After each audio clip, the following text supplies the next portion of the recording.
Hey, Shalom, Malcolm, Shalom. First and foremost, I'd like to give all praises, honor, glory, and worship to Yahweh, Bahashem, Yahushua, Bahashem Chakdash, the abundance of the elders and the apostles of Great Millstone. Greetings and salutations to you, I can push in His word in truth and sincerity. All right, this is your brother Yaikwab out of Great Millstone Atlanta Church. And I wanted to do a lesson of a review of repetition on the basis, the foundation of an aspect of our learning, which is the Lashawan Kodash, the Hebrew, the Paleo Hebrew. Recently, I've been just doing some housekeeping and going back into the my notes and whatnot. I actually composed this right here roughly not when I first got into the truth, but not too far afterwards.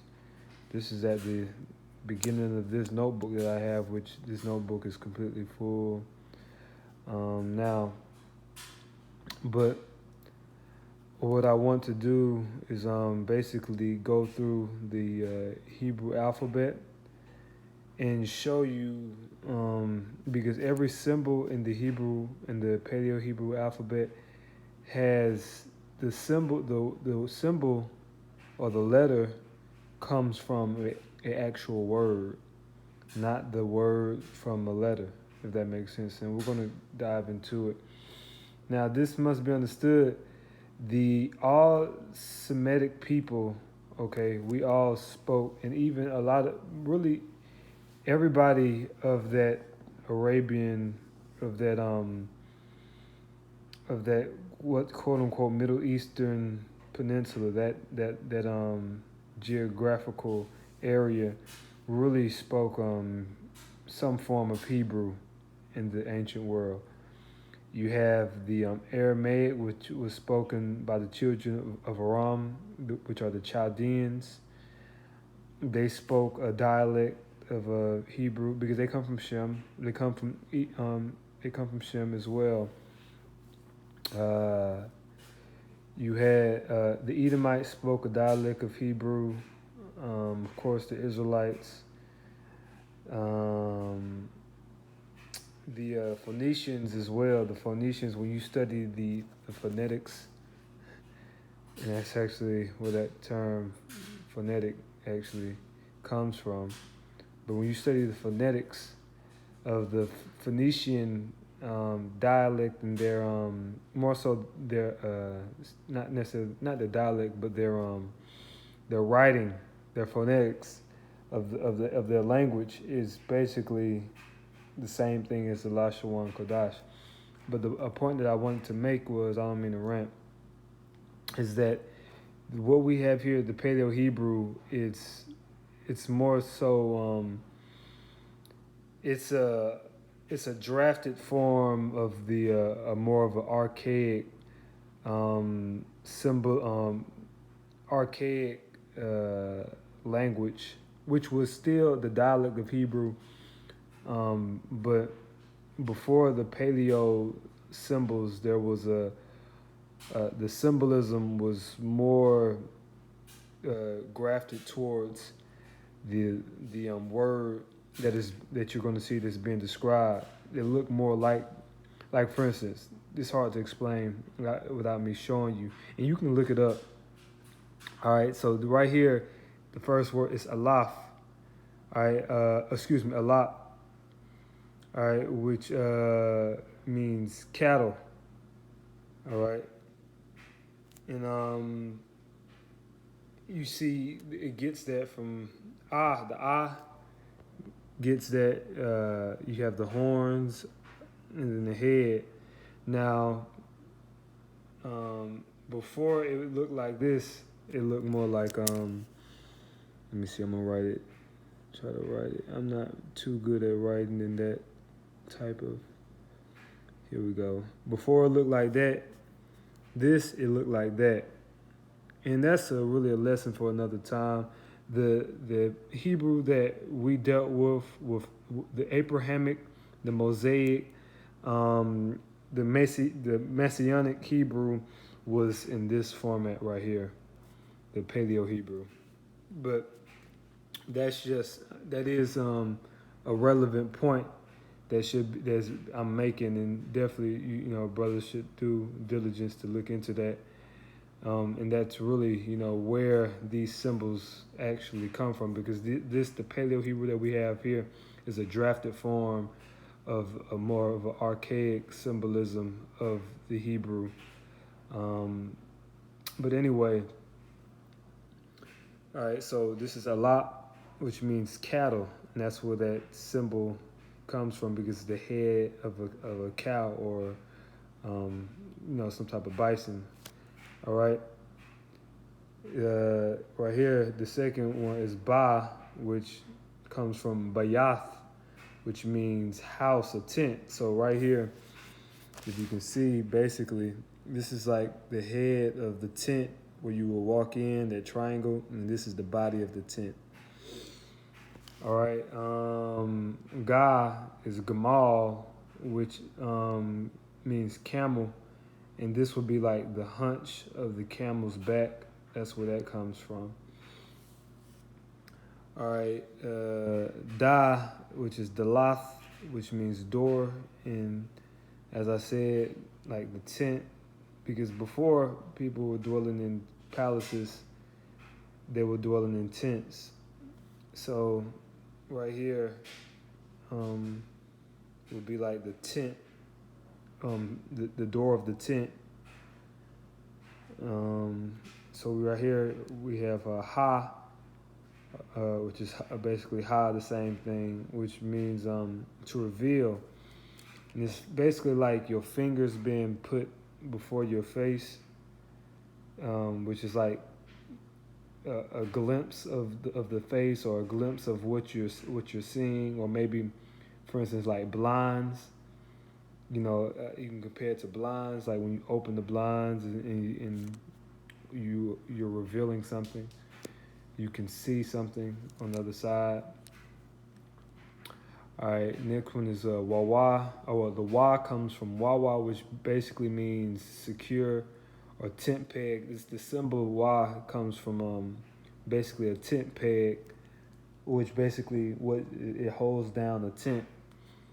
All right, also meaning hook. All right. Next one is Zion. Now, people can get confused with this, thinking this is the same thing as the term like Mount Zion, or how often in the English language the nation of Israel is referred to as Zion. That word in Hebrew is actually Tzayawan, not Zion. Okay, that word would be Tzayawan, which means monument or sunny place. And it's a monument because what? We are the Lord's monument. The Lord has remembered Israel. All right. So, but this Zion in Hebrew, like just to simply say Zion, means weapon or plow. That's where Zah comes from. Zah, and this is like a agricultural or weaponized tool. The Zah, and I'm going to get, Lord willing, I'll do another lesson showing the archaic symbols of the phonetics of Hebrew, which they look more closely similar to the words in which they come from, but you can still see the resemblance in the Paleo. So Zion, which means weapon or plow. All right, Chath, which means Cha comes from Chath, which means wall or divide. And so as you see here, this basically looks like a wall. Okay, the top, which means clay, which this is resembling a pottery. Okay, like a potter's vessel. And also means to store, because you store certain things in your vessel, your pottery, your vessels. All right. The next one is Yad, which you see here. Yad actually means arm, hand or arm. So this would be like the arm. You can see that's how the arm is shaped.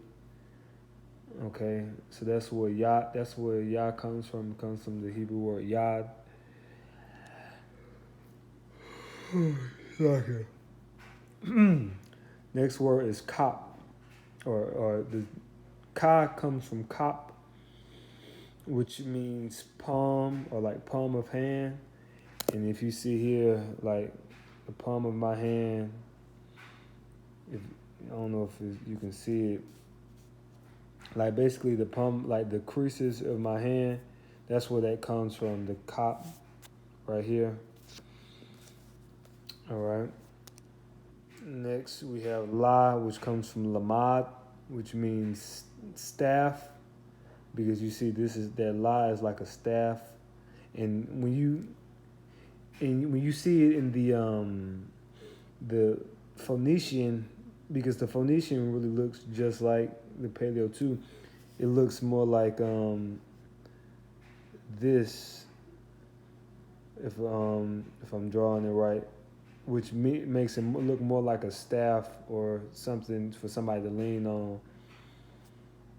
And put it like in parentheses right here, so you know it's something different, or it's the same thing essentially, but you know, it's it looks slightly different.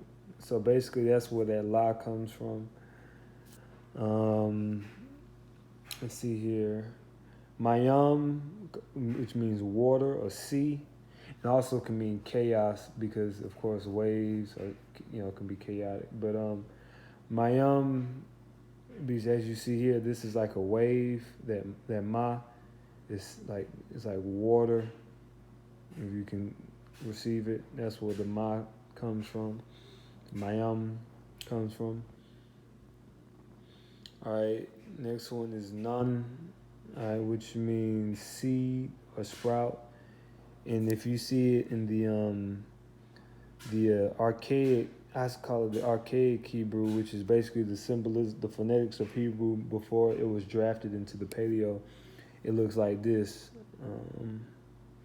It looks sort of like this, which basically is like you can tell it looks like a sperm, like a seed. It looks like a sperm cell.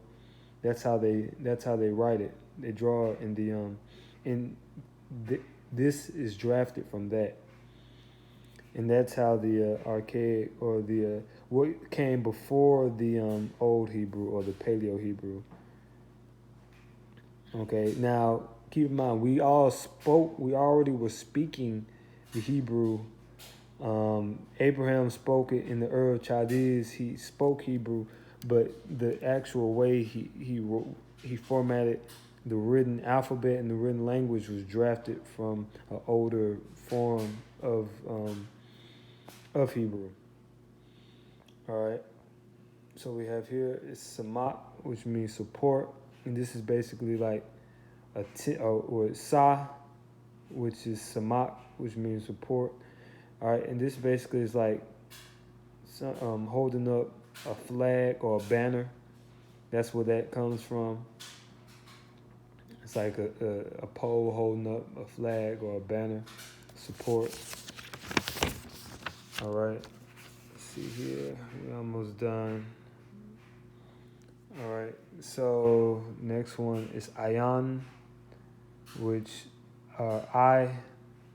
which comes from Ayan, which means eye, like an eyeball.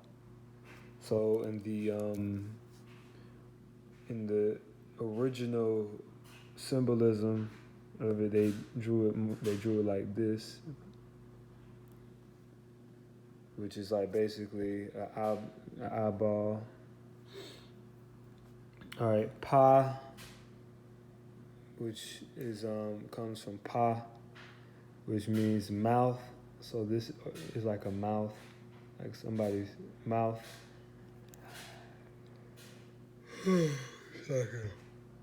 All right, tazad, which tazad comes from tazad, which means side. So basically, it's like this is your body, and this is like your arm is on the side of your body. That's where that comes from. Taza or tazad.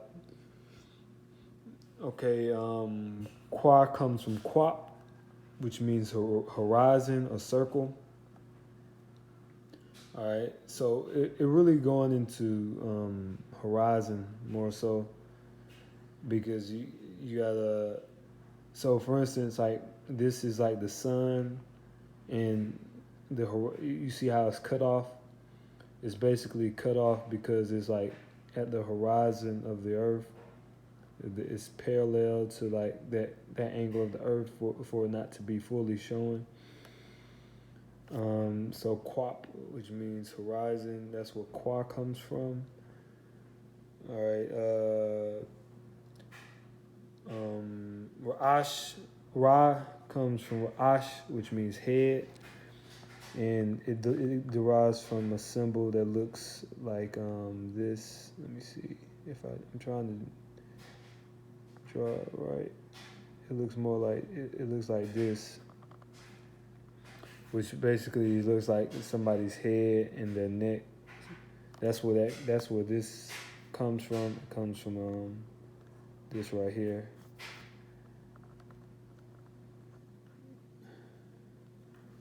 All right. Okay. Shan or Shah coming from Shan, which means teeth. So this is like a tooth, as you can tell. This is very obvious.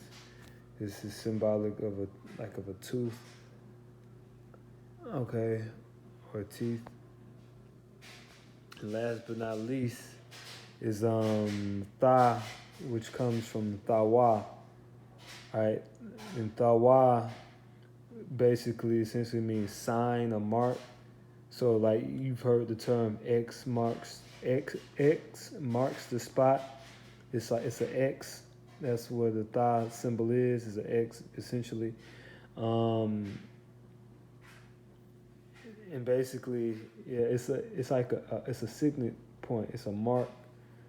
If you ever see a treasure map or an image of a treasure map, they have a what for where the treasure is. They have a what for why. They have a mark, a X mark, signifying as a sign where the treasure is located on the map. So yeah, basically that's what it is. Brothers. I know brothers probably been through it. If they haven't, it's always good to go back and refreshing yourself because the apostles and elders they got to this point by repetition. These guys have done it over and over and over again. So that's really how we're gonna have this stuff, ingrained into our brain. Because it's not about being proud, because you can say, oh yeah, I know the alphabet. That's nothing. Like I read Hebrew. I can go through a Torah. Like, okay, yeah, that's cool, but you still want to go back to the basics. You still want to be rooted in the milk, So, yeah, Lord willing, this was edifying. I'm giving all praise and honor to Yahweh by Shem Yahushua, by Shem Kadash. Shalom and keep the faith.